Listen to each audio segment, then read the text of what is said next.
Hi,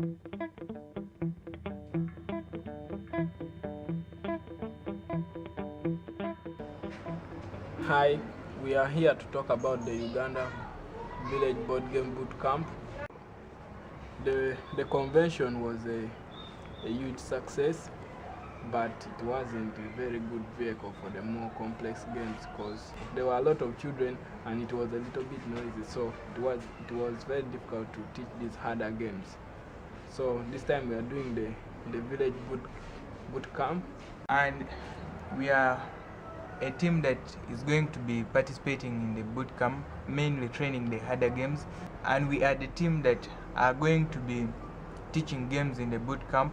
I'm going to teach games which include the two that I'm going to mention and talk about.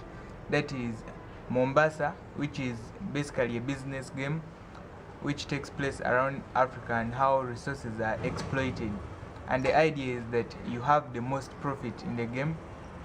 And the companies that are set up in Africa are basically in Mombasa, Cairo, Cape Town and St. Louis. And at the end of the game, the person with the highest profits is the one who wins. And then the other one that I'm going to also teach is terraforming Mars, which is basically changing Mars into an inhabitable planet. And the reason why we are taking terraforming Mars is not set up in Earth, so it will teach the local kids a bit about the outside and out of Earth things. And then it's also not very hard to learn, but we want to see how the kids can cope up with the complexity of things that they don't know, how they can cope up with the game if they don't know the concept of it. And the reason why we are taking Mombasa is to see how well the kids can understand that they are doing a business as an individual but not as a company. I'm going to hand you over to Joseph. The games I'm going to focus on are DR Congo. So DR Congo is best about developing Congo by setting up industries, developing the cities, producing goods and then selling them.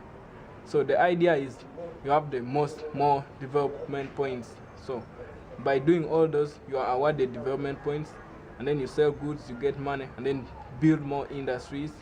And then the reason as to why we are taking that is DR Congo is our neighboring country, so it will help the kids learn more about their neighboring country, and then they may gain interest in Congo.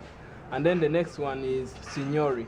Signori is about how social life, like you get the workers, send the kids, the children to the men to go and study, and then the ladies for marriage, and then you are getting money.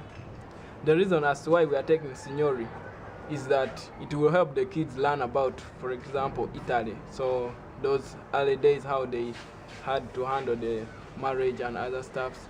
So it will help the kids, and then they will learn how those people back in days they used to carry out their social life. In order for the village kids to be able to make their own board games and become board game designers in Uganda, they will have to know different concepts in the board games by playing different types of games. So this will enable them to become board game designers in the villages and other parts of Uganda. And then we are also going to, this will also help us to select the change makers in the village, because they will need to get the right decision when they are playing the game. So this will enable them to become social entrepreneurs in their villages. We have done well on the fundraiser so far, and thanks to those people who have supported us. And though we are left with a little bit more to go, and if we raise any extra money, we shall put it in the development of the board game clubs, and we hope to create more clubs around Uganda before the end of this year. Thanks for listening today. Bye-bye. Bye.